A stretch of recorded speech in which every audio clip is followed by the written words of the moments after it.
So hello, everyone. My name is Brendan Ciecko, and I'm the founder of Cuseum. First off, I want to say thank you to everyone who is joining us today, as well as say thank you to our awesome panelists. Over 700 of you registered for today's conversation, and I hope you're all staying safe, happy, and healthy.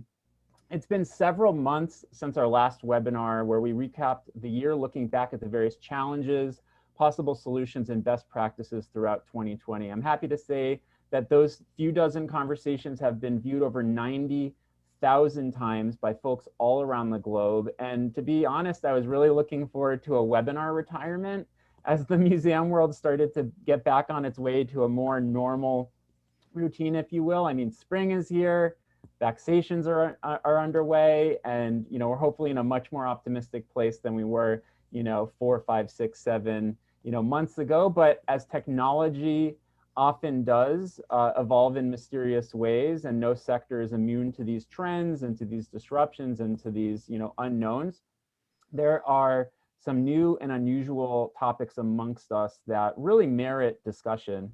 And over the last few weeks, a new phenomenon has taken the world by storm: NFTs, non-fungible tokens. NFTs, the topic of discussion today, are essentially units of data on the blockchain that represent unique digital items like ding, ding, ding, art, audio, video, collectibles, and even an individual tweet. You might have seen the news just a few weeks back when a completely digital artwork by an artist named Beeple fetched a record-breaking $69 million through a sale at Christie's. This caused quite an uproar with stories across every major news outlet. It was the front page of the Wall Street Journal. And earlier this week, someone bought an NFT of the CEO of Twitter's first tweet for close to $3 million. And digital collectible marketplaces like OpenSea and NBA's Top Shop have seen head-spinning demand, buzz, and growth, all for digital items minted as NFTs. But zooming into our community, the museum, art, and cultural community, there has been increasing conversations on this topic, especially after a couple of things. There was a short-lived controversy around some rogue accounts minting and selling images from the open access collections of museums like Cleveland Museum of Art, Art Institute of Chicago, and the Rijksmuseum over in the Netherlands. And last week, the Guggenheim posted their job description for an MBA candidate to lead the museum's research into the role of NFTs as well as revenue generation for their museum. So needless to say, NFTs are an unusual topic. Our past conversations and our past webinars, they're things that are directly applicable to museum practice, education, member engagement, virtual engagement, so on and so forth. This is a little bit unusual.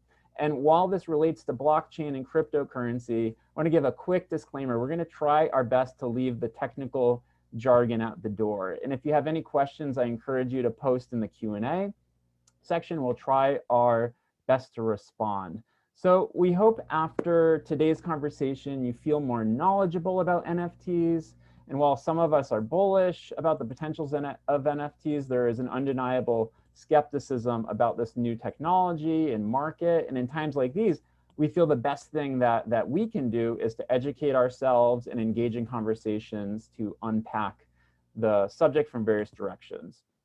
So without further ado, I'd love to introduce our special guest panelists today, Mark, Holly, and Clara. I'm going to say a couple of words. I'm going to brag on your behalf. It's my favorite part of every webinar is bragging on everyone's behalf. But Mark is a technology and art advisor who joined the Museum of African Diaspora in 2015, amazing museum, by the way, and established the museum's digital presence along with pioneering on-site implementations of augmented reality and virtual reality, a lot of frontier and emerging technology over there. Mark is also a digital strategist, artist, and designer dedicated to the intersection of art, activism, community, and culture through Felt Zine, a creative studio and internet art collective he founded in 2011. Thank you so much for being here, Mark. And I want to, Mark, one of the reasons this all started to snowball forward was, one morning I woke up and was flipping through something in Business Insider, and there you were talking about NFTs and the artists that you're involved with and the art that you're involved with. So thank you, thank you for being that voice, and thank you for popping up in mysterious places. It was like a curator from the Whitney, and then boom, Mark's perspective. Thank you. Also joining us, Holly Shen. Holly is a writer, producer, and nonprofit arts administrator at the intersection of art and technology. From 2018 to 2020, she served as Deputy Director of the San Jose Museum of Art, directing a number of special initiatives, including the museum's Extended Access Program, Facebook First Fridays, and a new digital strategist position. In 2018, she was named a Women in Power Fellow at the Beffler Center for Innovation and Social Impact in New York, a division of the 92nd Street Y. And from 2013 to 2018, she was Director and Curator of Visual Arts at the Brooklyn Academy of Music. She's held prior program development and management roles at Artsy, Memorial Sloan Kettering, and SF MoMA. She holds a BA in art history from Georgetown and a master's in art history from Institute of Fine Arts at NYU, and currently consults full-time for the ICA San Jose, where she just launched a new digital media fellowship. Thank you so much for joining us, Holly. Oh, you're muted. But I was saying thank you for having me. I'm excited to be here. Thank you, thank you. And also joining us, we have Clara Blume. Clara Blume works as the European cultural diplomat and artist in Silicon Valley, heading the Open Austria Art and Tech Lab to explore the interplay of human and artificial creativity. Set out as a laboratory for open and interdisciplinary collaboration, Blume curates, commissions, and promotes art projects that redefine what it means to be human in the age of AI, artificial intelligence. In concert with Austria's efforts in tech diplomacy, the Art Tech Lab is working with policymakers from Europe and the US to advocate for new digital humanism in tech. And as president of the European Union National Institute for Culture Cluster in the Bay Area in 2019 and 2020, Blume spearheaded the creation of the Art and Technology Network, the GRID, together with Austrian tech ambassador Martin Rochbacher, and was supported with funding from the European Commission and Salesforce. Prior to her joining the role in cultural diplomacy, she worked as a professional musician. She's awesome, by the way. Check her out on Spotify, or actually buy the music. A songwriter and internationally touring recording artist. She was nominated for Artist of the Year in 2015 and Woman of the Year in 2016. Blume studied music composition and fine arts at the Accademia de Belles Artes Complutense, University of Madrid over in Spain, and holds a master's in comparative literature and a PhD in cultural studies and history from University of Vienna. And Blume is a regular conference speaker and published author. Thank you so much for joining us, Clara. Thank you for reading out the entire biography. I'm a little embarrassed. Oh, hey, you send it, I'll read it. Thank you. And lastly, I'm Brendan Ciecko. I'm the founder and CEO of Cuseum. I'll be your host and moderator for today. But before we jump in, I want to just mention that this is all, intentional, the type of, speakers we brought to the table, at the intersection of art and technology, some who are creators in visual art, some who are actively minting NFTs, as well as music and policy and kind of all of these dynamics. So really excited to what comes of this conversation. So let's start off. When we were announcing this discussion, we got a number of questions around just the bare basics. What is an NFT? The whole concept of a non-fungible token and crypto art can seem a little complex and technical, and we really want this to be an educational discussion where folks feel, can come away feeling more equipped to participate in the evolving topic, especially as it comes to their institution. So let's start there, and I'll throw the ball over to Mark. What is an NFT, and what are some common examples? Yeah, so I guess like in a simplest sense, which also this is something that is changing by the minute over like what an NFT is and the forms that is being produced. But at a simplest sense, a lot of people are thinking of them as like digital collectibles. You have NFTs that are one of one. A lot of those are like art pieces that you see on a lot of, like when we talk about the Christie's auction with like Beeple, $69 million. If you're here, you probably there's a good chance that you found out about NFTs in a publication talking about that drop. That was a one of one. But then there's also NFTs that are, collectibles that are in a series, right? There's a lot of NFTs that are generative art. And so as a non-fungible token, essentially what that means is that you are purchasing a token that is tied to something that is individually unique, right? Versus like a fungible token, which is like $1, which essentially means if you have $1, I have $1, and we switch those dollars, they inherently have the same value, right? Whereas a non-fungible token, they don't have the same value inherently because the content that makes up that token is different. So I think that that's like a general overview. Then I would say like, but these are now becoming a lot of different things. They NFTs have laid the groundwork for new ways of like crowdfunding, of new ways of community ownership, because of sort of what these things represent. Thank you. So there are a couple concepts there around, digital scarcity being a component, its relationship to the blockchain, and a lot of those ideas are fascinating in their own right. One thing I want to mention before, passing the ball over to Holly and Clara about, a couple more examples before we jump into the next question is Jason Bailey is joined as an audience member for today's conversation. And so he's going to be posting, and I'm seeing it right now, some really valuable resources. So he's a good name to follow. We hope to have him on sometime in the future. And he's also representing, the Boston area. So I'm happy about that. You West Coast, amazing West Coast panelists today. So Holly, can you reference an example that you've seen that you're of that you've been following or that is exciting to you? Yeah, absolutely. The example that I wanted to share is actually an artist that the ICA is working with now. We have a big facade project of his. The artist's name is Amir Fala, and he's based in LA. And he recently created an NFT on the site Super Rare. So one of the other things to know about NFTs is that there's various marketplaces for them. There's different sort of platforms where you can purchase or post or kind of mint your digital token, your digital artwork.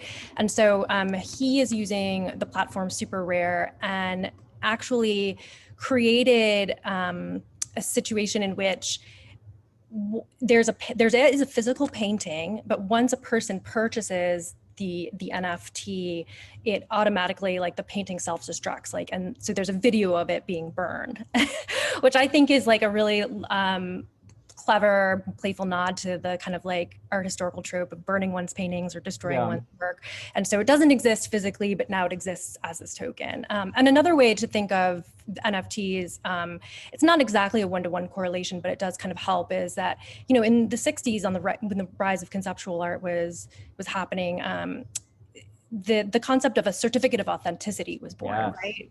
Where you could have a Solowit drawing and all it is colors and lines on a wall. But if you have that certificate that says it came from, Solowit's studio, then it has a different valuation.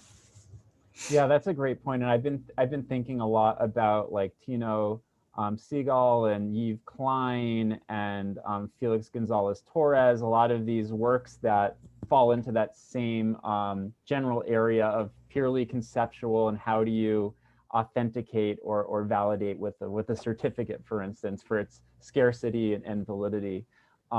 Thank you for throwing that in. And Clara, how about you? What are some NFTs that you've been keeping an eye on or are intrigued by? Yeah, thank you. Welcome the opportunity to talk about perhaps even a different art form. So I'm gonna share a very popular example that most of you sharing this discussion have probably already heard of, but which is close to home to me as a musician, and I think is important to raise within this discussion, because NFTs are not just refined to the space of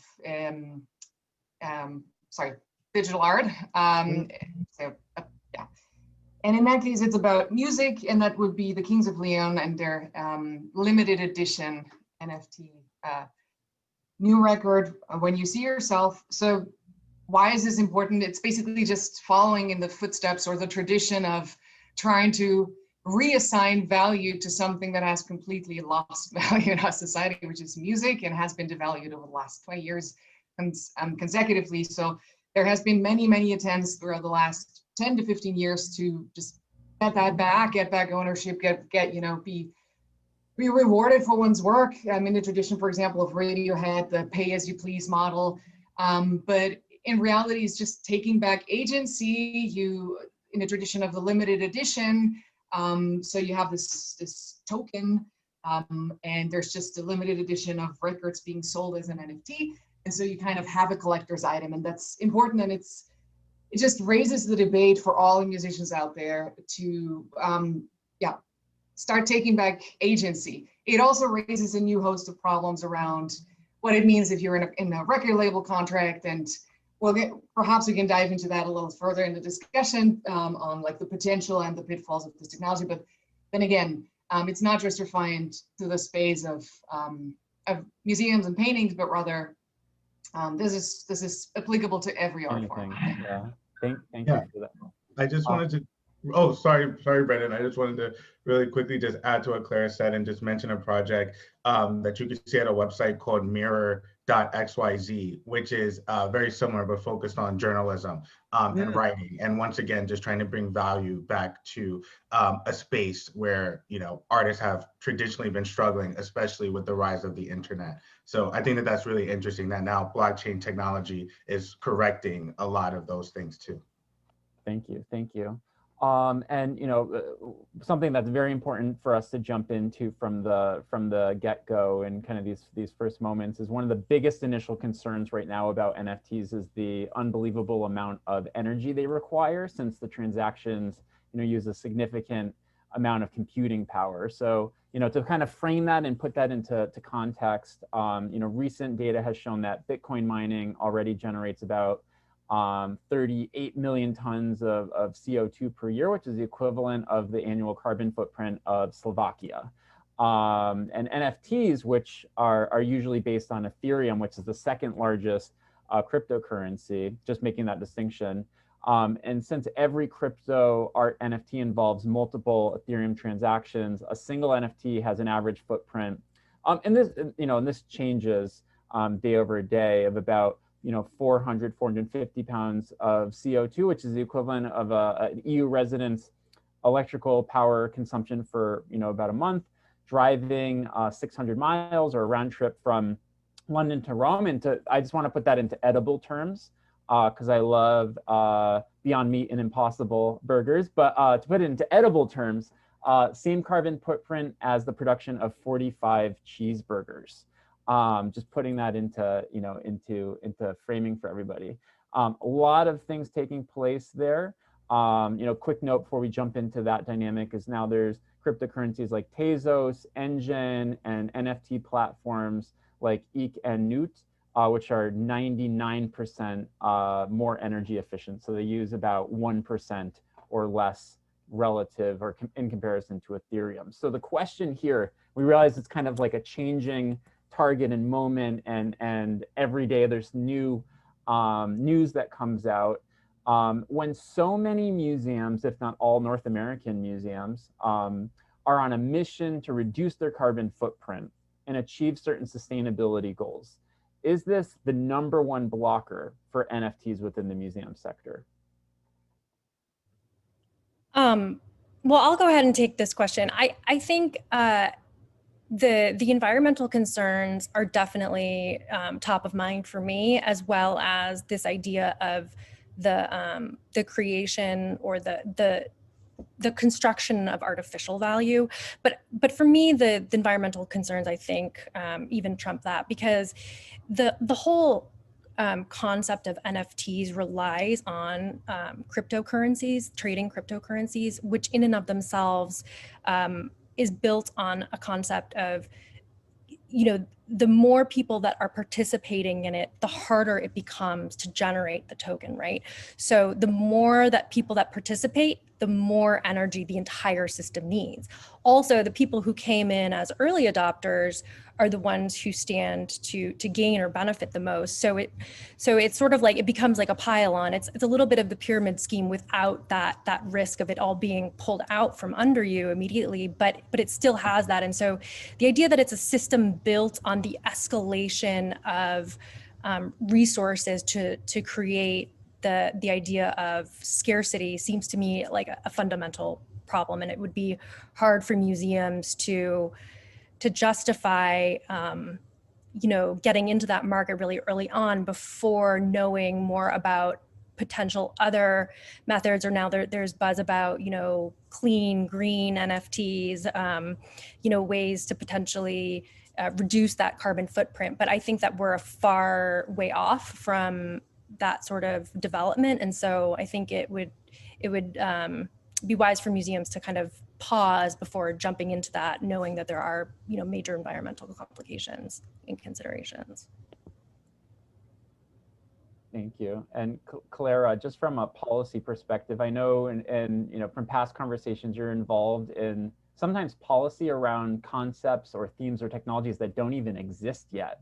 Can you talk a little bit about kind of that framing of, there's so much changing, how do we set ourselves in a place where we can make considerate, conscientious decisions, knowing that it's around something that's going to literally evolve day after day, not talking about like 5 years later, we're talking about day after day this continues to develop.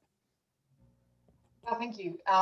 Perhaps, Brendan, if I may, just one more sentence to what Holly was just raising, because I think it's an extremely important conversation to be had, and so these environmental concerns have to be addressed before major institutions and also perhaps public funding is behind this new technology. So, but I also think, and this was beautifully emphasized in his very, very genuine conversation of Clara Swisher with people, so has already been shared in the chat. So environmental concerns are absolutely real and need to be addressed, but it's also tiny little bit dishonest because, we stream Netflix, we like our consumption of the digital reality is based on an extremely high, attached to environmental concerns.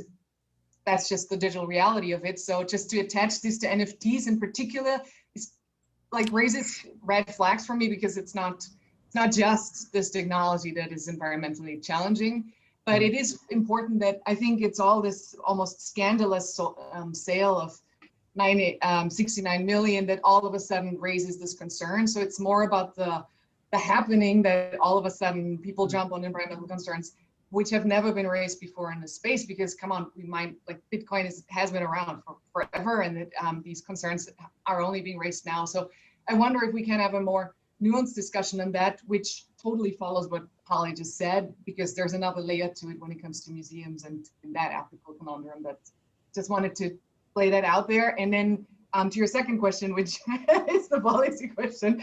But yes, absolutely.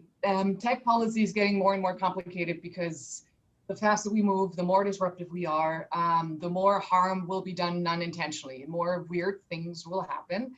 And so tech policy has to keep up with the pace of time. And that there lies an inherent problem of policy in and of itself, which is it is always reactive by nature, right? So something happens, right? So there's a tech disruption, and it has some unintended consequences. Let's just look at Myanmar in 2018 and Facebook. And then you have tech regulations on top of it, but it takes a long time for everyone to organize and react to that reality. So what we need, and this is something where the EU can really, has become a standard setter and can really lead the way, is this model of ex ante legislation, where you try to preemptively or say before the fact, try to regulate technology or try to create regulatory frameworks. It's not so much about regulating technology, but rather just trying to create a space where technology can produce less harm. And this is also a super contentious topic, because clearly there's always a trade-off between inhibiting innovation versus trying to create a framework that refrains people from getting harmed.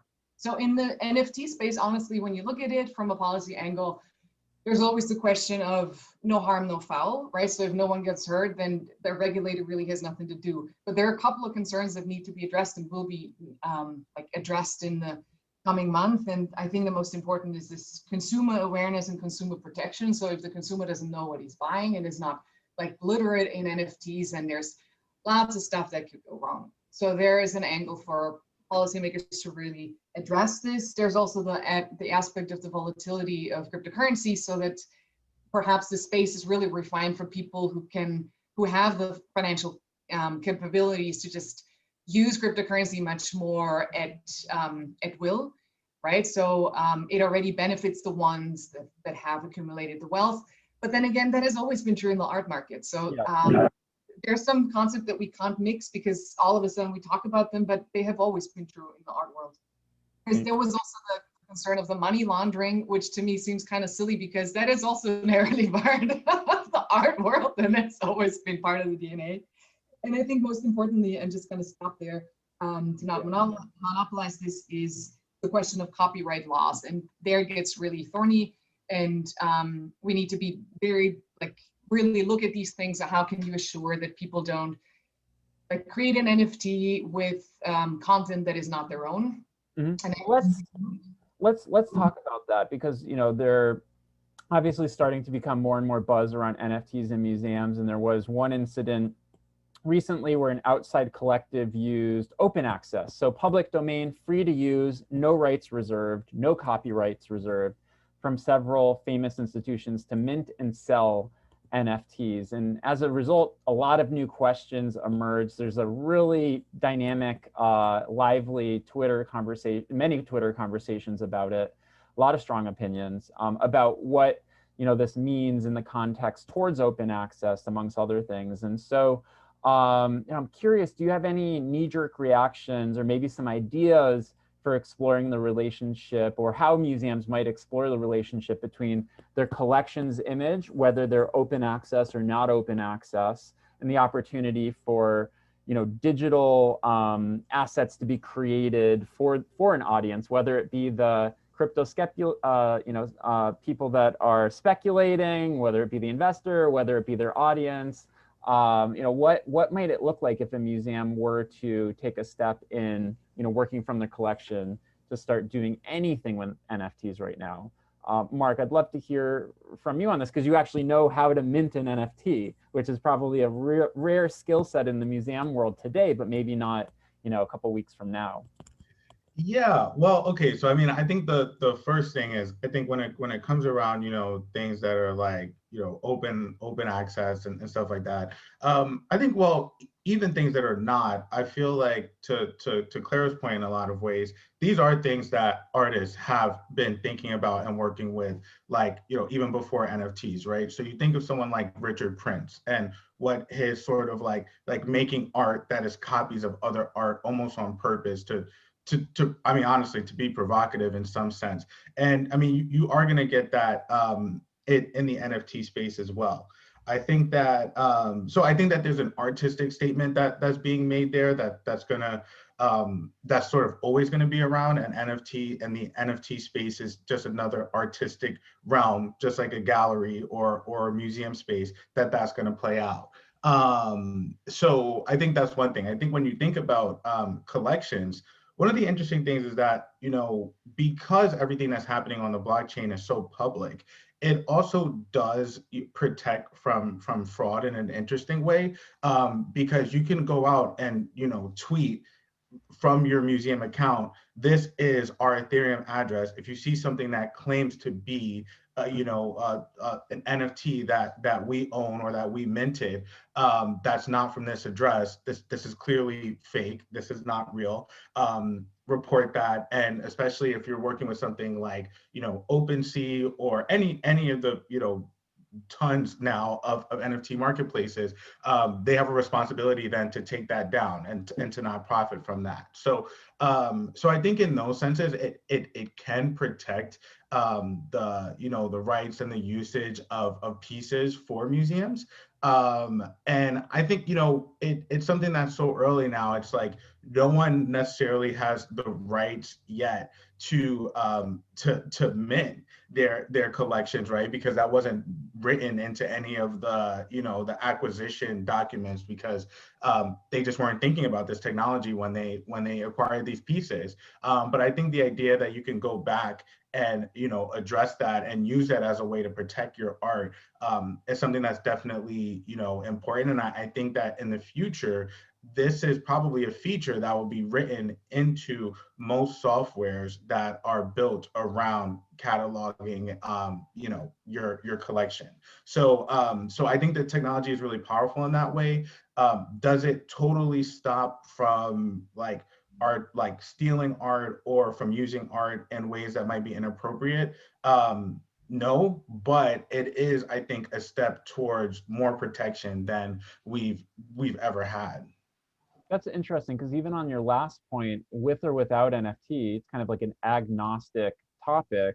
People can use and misuse art imagery, whether it's on an NFT or not. So thinking about this being a potential solution to some of those problems about misuse or reproduction and otherwise seems quite interesting. Holly, do you have any thoughts about this? Yeah, I do. I think one thing that's super fascinating about the idea of open access images is that it's, in some ways, it's the antithesis of what the original concept which was about, which is that the one thing that digital products do have is that they can be experienced simultaneously by many people, right? And so I thought it was interesting that I think the Rijksmuseum was one of the institutions who had some of their images lifted, and they put out a statement and said, we don't have any affiliation, we don't really care, like these images are for anyone to do anything with, and that's the point of open access. So for then an entity to come in and try to monetize that seems to go kind of against the original concept. I also just wanted to add, as a follow-up to the concerns around whether or not there's environmental implications. I think, again, we can look at all of the aspects in our life around and say, like, well, this and that, and how do you compare? But I think the idea that the value of cryptocurrency is predicated on the escalation of power, that in and of itself, like right now, cars, we're trying to make them use less energy, right? But the idea of cryptocurrency is really predicated on the use of power. So I think, those are just some interesting thoughts I had on the. Thank you. Well, jumping a little bit further with actual, I guess, kind of activity or potential activity from the museum sector. Recently, a job posting by the Guggenheim over in New York City caught my attention. The Guggenheim is currently seeking an MBA, so Master's of Business Administration, intern. I argue that this should be more than just an intern, to lead their evaluation into NFT and revenue generation. The job posting poses the following questions. How will blockchain and cryptocurrency change how a museum defines its collection strategy? It's a big idea right there. And in what ways should the museum extend into a digital experience? So let's take a couple minutes to talk through those questions from the perspective of the museum and cultural sector at large. Is this just the first of many job posts we'll start seeing, that have the means to start exploring NFT and monetizing their digital assets? Do you have any kind of quick reactions to some of those ideas that were, kind of outlined in that pursuit, if you will? I'll just say really quickly, I mean, I think you're going to see a lot. I think you will see a lot more positions like this. I think on the equal opposite end, you'll also see, I think, a lot of rejection of NFTs as well, just to be honest about that. And I think that, but I would say, like, I think for a lot of artists and for a lot of, creatives, especially who have been in the NFT space early, there's been a lot of opportunity that's been created. And I think that perhaps the least interesting part about NFTs is the part that's most talked about, which is how much money is generating. And it's actually the new types of art that are going to be able to be like shown and be created together and collaboratively. And I think that like further down the line, that is going to mean a lot for for museums, I think even in like their education departments and in even what that means, I think even in the future for just sharing content in general. So I know that's very like theoretical and big. So, but I think that the future, even for jobs in as far as like art and museum technologists are really going to grow because of this space as well, even if in between then there is some backlash and maybe even museums who outright reject the technology as well. That's an interesting point, but I would, taking kind of a lens looking back to when internet and digital imagery started to become more and more kind of common in our everyday lives, my sense was it was kind of an uphill battle to get museums to put their images on the internet out of fear people aren't going to come if they can see it online. And it was, quite a concerted effort in the 90s to put images. So there's a group called the Art Museum Image Consortium, or AMICO. This is like back in the 90s. That was kind of like a big thing. Like we need enough big, leading museums to say it is okay. We've talked through it. We've had 100 meetings about it. Here's some standards that we can agree to. And now we kind of look at images of art online as kind of like an afterthought. It's not like there's nothing controversial. And I liken this, and I liken a lot of topics to this, the fear around radio. People were convinced that radio was going to basically eliminate the live music industry, and live music, in with the exception of the pandemic, so let's say in 2019, was at an all-time high in terms of activity, economic value, so on and so forth. So I almost imagine, like with any technology, it's a stop and go. There's the moment of fear because it's new and it's uncomfortable, and I have to say that this is probably one of the most uncomfortable new digital topics that have come onto the desk of museum professionals. But after that, I think a lot of what you were saying, Mark, kind of paving the path forward is a beautiful idea and a beautiful reality that I think many of us would be happy to live in. Yeah, if I may jump in here. I mean, in reality, the discussion that we're having is around value and how we attribute value to things and what has value in our society. And that has always been a complicated topic in the art world, or in in the context of art. I mean, and when you translate that to museums, and I'm sure Mark and Holly have a lot to say on this topic, this will always be complicated because those are gatekeeper functions, right? So in a way, they are archives. They make sure that our the biggest accomplishment of humankind are preserved. But at the same way, so there's an inherent tension and also almost a contradiction to the concept of the decentralized ethos, right? So how do you create a bridge between? It's almost a paradox. So if you were to translate that to support creative communities, which clearly this is a totally democratizing and enabling technology, we can talk about if that is actually true or just a false promise. But I mean, one thing that I'd like to raise in this panel of experts, if I may, is the question of how much is this even realistic? You have a physical brick and mortar institution, and now there's all these voices being raised that in reality it's about thinking outside of the museum, right? Transporting the experience outside of the museum. So in this tension, is that sustainable? Is that like the future of museums? Or is it the contrary? Is it really just about getting this immersive experience and trying to revitalize the brick and mortar building with new technologies and just bring breathing life to old paintings, et cetera, et cetera. So I really wonder if that's just not an inherent paradox that kind of takes out the gatekeeper or the intermediary altogether, because that was kind of the idea of blockchain, right? So, and then you have this art trader, which is an obscure market that kind of also artificially keeps the prices high. So there's this other layer of complexity on top of it. Well, I can tell, thank you for that, Clara. I can tell Holly wants to jump in. Yeah, I mean, I think that for me, I mean, as you can tell, I'm a little skeptical of NFTs. I mean, I don't know that there's anything like fundamentally that radical about it.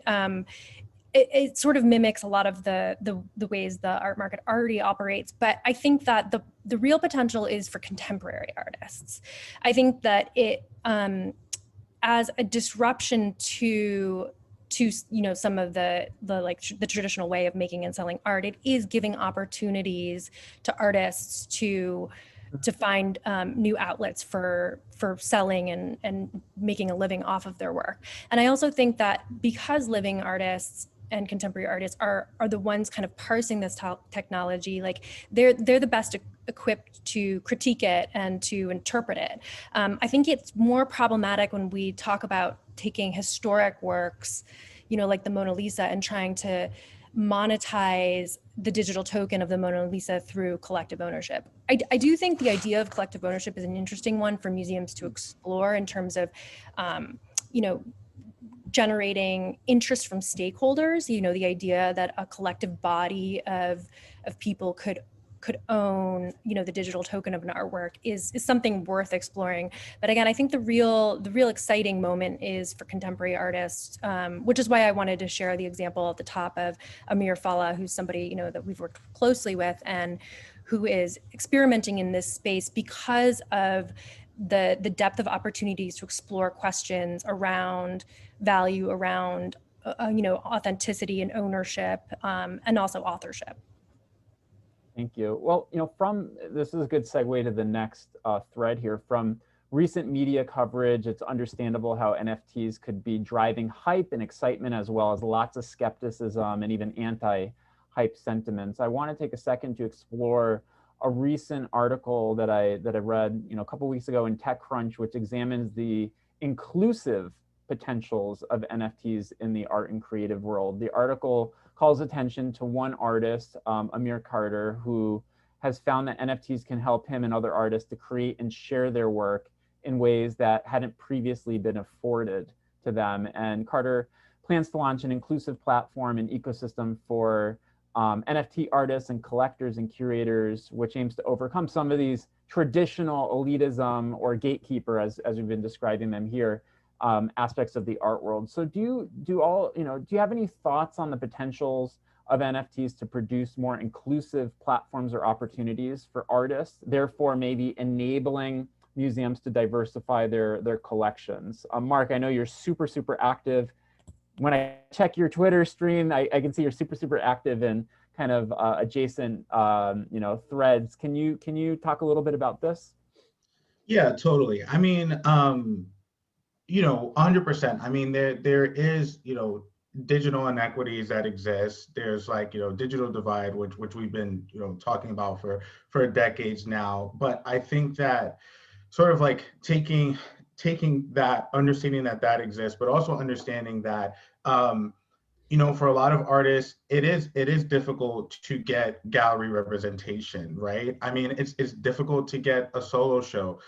It's difficult to be a part of really prominent group shows. And NFTs have made it where you can put your art on platforms and speak directly and reach out to people directly who can collect your art. And that is game changing. There's artists like Osinachi, who's a Nigerian artist who's sold hundreds of thousands of dollars of art that he makes in Microsoft Word.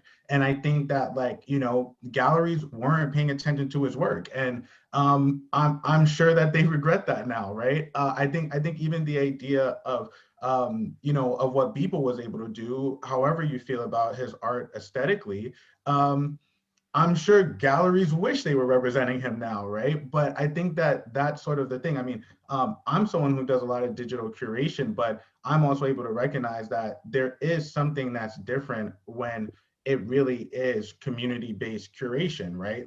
No one curator, no matter how much you try to pay attention, can pay attention to everything.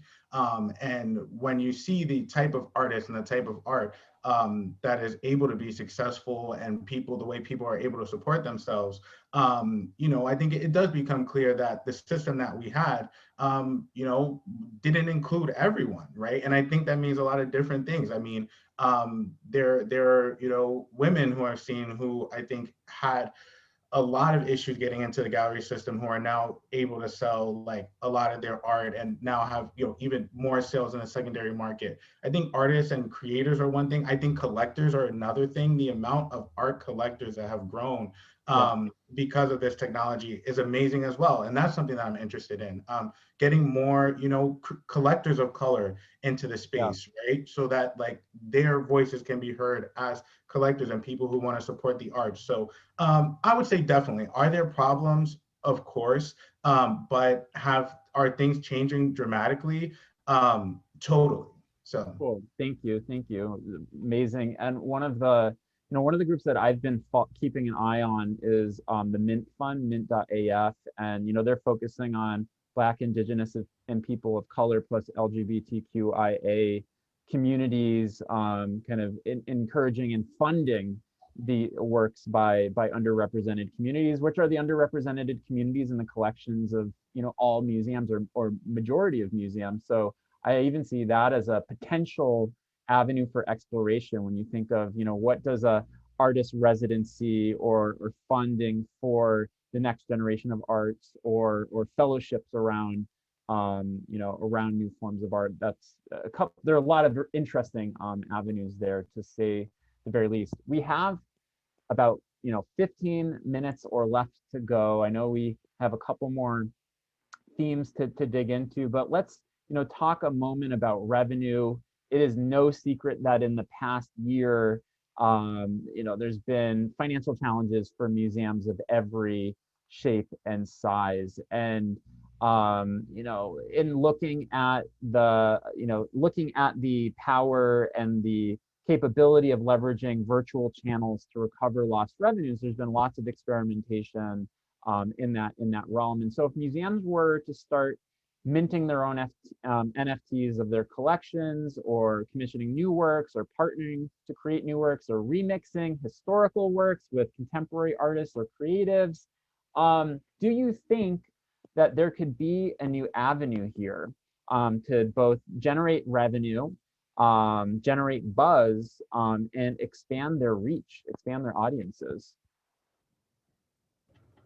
I think that I definitely think that it's an idea worth exploring, but I sort of, the fundamental idea of a museum as a nonprofit, right, as a place where it's not about generating the revenue. I mean, that said, obviously museums need to keep their doors open. So I think being strategic about it, like if it's going to be, I mean, the same way right now we would commission an artist to do like a limited edition print, or, ask an artist to donate, a work to a sale or an auction to raise money. I think that in those same modes, the idea of NFTs could potentially have a lot of leg. And I think that, again, like, it seems to me there's the most opportunity with contemporary artists, with commissioning things and putting them up into a space where the value is really predicated on the highest bidder, and it's open to everyone, as opposed to the sort of more traditional auction houses, which can be very intimidating to participate in, and also you really have to kind of know the crowd and know the field. Yes, Mark, if you're not going to jump in here, I'm just going to follow up. I want to echo everything that Holly said. Additionally, I mean, if you just look at the sheer number of museums in the world, it's around 55,000, I think, and the vast majority located in the US, actually, with, I think, 35,000 or something. So this is a hugely important topic, of course, and we all know that museums have been extremely late to the game of digital art in and of itself. So it's kind of like, I find the story of the Guggenheim almost cute, but it is, of course, I mean, outsourcing this to an intern it's almost a performance art piece in and of itself. I don't know. I would, by now they should have an entire like office just for that topic. So the question, I want to broaden this discussion because you're absolutely right, the opportunities with contemporary art, but it still raises the question, what are you going to do with the Louvre and the entire history of art that is accumulated there if people just stop going there? And that raises just an interesting tension. Is it going to be like the library space, where libraries basically are refined to being archives that no one's visiting anymore, right? And it also raises the question of public good versus private good. There's so many So these are going to be the discussions that we will have in the coming months, because it's not clear how this is going to like pave out if you just have, yeah. Thank you. Yeah. Oh, I was just going to say really quickly, I mean, one thing that everyone should just think about too is, in order to mint an artwork, you need to have a wallet, right? Which is essentially just like a place where you store your crypto collectibles, tokens, etc. So an NFT is a token, Ethereum is a token. All of these things are essentially tokens. So just know that as you do that, you do have the opportunity then to accept these currencies as donations. And so that's just one thing I would throw out there. I mean, I think that there's a lot of opportunities for museums and nonprofits in those ways. You know, like I would love to be able to create a piece and then say that I'll sell this, and then all of my future royalties for this piece would go to like X museum, right? And so I think that there are like really interesting models that could be put up to sustain museums in the future, just by simply making a wallet, even if they don't decide to necessarily like mint any NFTs, right? So just being open to accepting different sorts of donations could be like groundbreaking in itself, because you know, people do have access there, and they would love to support museums and nonprofits with their cryptocurrencies. And many museums do, or cultural institutions, museums already do accept Bitcoin donations or other cryptocurrencies. So it's sort of a good point to bring up, Mark, that it's just another you know, opportunity. Yeah, I remember in 2018, I think it was the Great Lakes Science Center over in Cleveland, and maybe a couple institutions in Cleveland started to accept Bitcoin. It'd be interesting to know which organizations have and what the outcomes have been, to, you know, to discuss it with actual facts at some point. But it's a fascinating point that you guys raised there.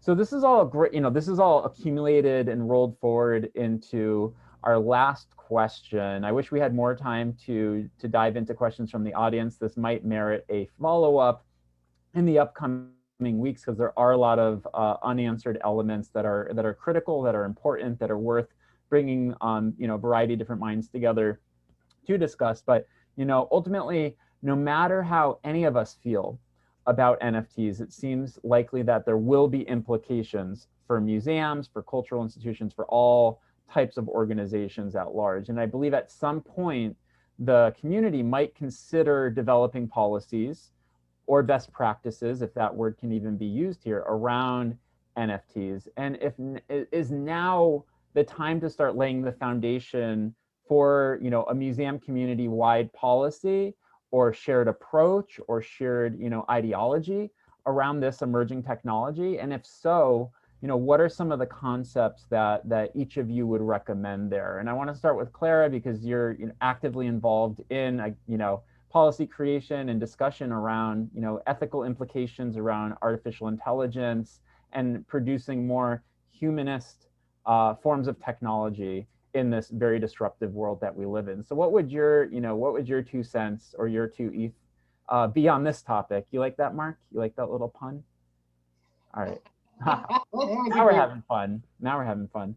Go for it, Clara. Because I'm seeing that something I said before is raising concerns in the chat. I'm a huge champion of libraries myself. I've actually been part of the Night of Ideas, which is an incredible community event happening in a library, which wouldn't have been possible without the San Francisco Library behind it. So this is clearly a community gathering space. The point I was making is that libraries evolved from being archives and gathering spaces of books on shelves to become something very different. And that's actually the transformation that a museum has to undergo as well. So sorry if I didn't make that point clear. This is actually the point I was making. Now, Brendan, to your final statement. Thank you. So the idea of NFTs fascinates me. I initially didn't know what to do with it myself, but I love the fact that it's kind of one person owns it, but everyone can still enjoy the art piece, versus the concept of you own it and then basically the art piece disappears behind the closed walls of a private collection. So that there's a huge potential there that can, like, benefiting the community, that's key. And it's also kind of the ethos of a museum. So there's lots of value gained there. The question around value in and of itself is a very contentious topic. I'm not going to dive into all the things here, but from a policy perspective, I think this is clearly tech policy, so we need to evolve as policymakers there as well. The initiative that we founded with the European Commission and the tech industry here in Silicon Valley, called The Grid, is around exactly that topic. So how do you bring together artists, technologies, and policymakers to rethink a new form of tech policy for the future? So anticipate, kind of preemptively try to create global frameworks. And here's also the key word is global. Clearly legislation happens on a state level, then federal, et cetera. But how do you create frameworks that are applicable for everyone? Because technology is just not refined to one space. So just incorporating that think into this very almost archaic world of policymaking is essential. That's an imperative for the digital world. So to regulate a marketplace before it comes to harm will always be complicated, but I think NFTs give us an opportunity to start now and be a little bit ahead of the curve. And yeah, so I encourage everyone to take a look at the grid and the work we're doing and the conversations we're having, because it's, yeah, it might be NFTs today, it's AI tomorrow, it's you know, digital platforms have been for the last year. So there's so many topics that are in more or less in the same space of tech policy concerns. Yeah, that's excellent. Thank you. Thank you. So we have about 3 or 4 minutes left. Mark, can you give us, you know, a minute or two of closing thoughts in addition to what one of those bullet items on a, you know, on a policy for a museum or a consortium of museums might look like in this consideration? Yeah, for sure. So as someone who has minted a lot of art and has, you know, sold NFTs, and would even go as far as to say that in a lot of ways it's changed my life.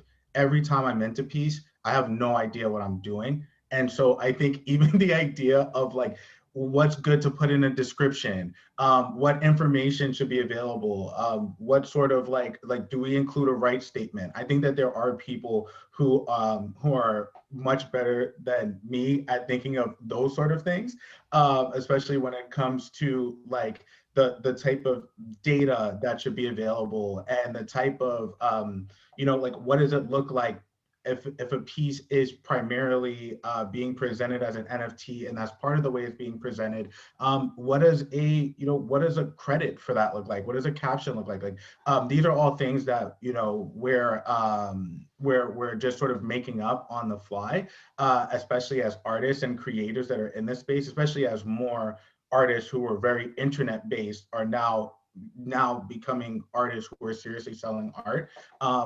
Not a lot of us are necessarily sure how to do that. So I just throw that out there and just say that people who have an idea of even just standardization of what it looks like to present this work, I think from the artists and creatives and producer side, that's super helpful. Thank you for that, Mark. And lastly, Holly, from your perspective with what you're seeing in the museum world, the art world, and the contemporary art world especially, what might be, you know, one thought or thread that you would imagine a museum or a group of museums thinking through if they were to start kind of solidifying their position right now around NFTs? Yeah, I think Clara sort of stated it well earlier when she said that, you know, policy is generally reactive, right? And what I would love to see is museums taking the initiative now to sort of state out what their values are and how their policies around NFTs and digital tokens and cryptocurrency can sustain their values, because every museum will have a different set of values, or, you know, has a different set of constituents, or it serves different people. And so I think it's an opportunity now for museums to lead, you know, and sort of stake out the sort of things that are very important. Like I think one big one is the environmental concern, you know, having some sort of certification that the marketplace you're participating in or that what you're buying or selling is aware of or has acknowledged or is doing something to mitigate those concerns in some way, I think is, you know, top of mind. But yeah, I do think it's an opportunity for museums to jump in and sort of lay out what the values and the priorities are before, instead of just reacting to the changes in the marketplace. Excellent, excellent. Thank you so much for that. And thank you everybody for joining us today for this conversation. It was a pretty dynamic topic. We tried to condense as much as we could into an hour. I want to mention that a recording of this webinar will be available on the Cuseum website in the next day or so. And I want to give a big, humongous thank you to Holly and Mark and Clara for your incredible input and insights as we think through this area where there are really no answers yet. So thank you for participating and sharing your knowledge and your perspective on what is an emerging topic right now. And other than that, I want to wish everybody a great rest of your day, and I look forward to seeing you in the future. Thank you.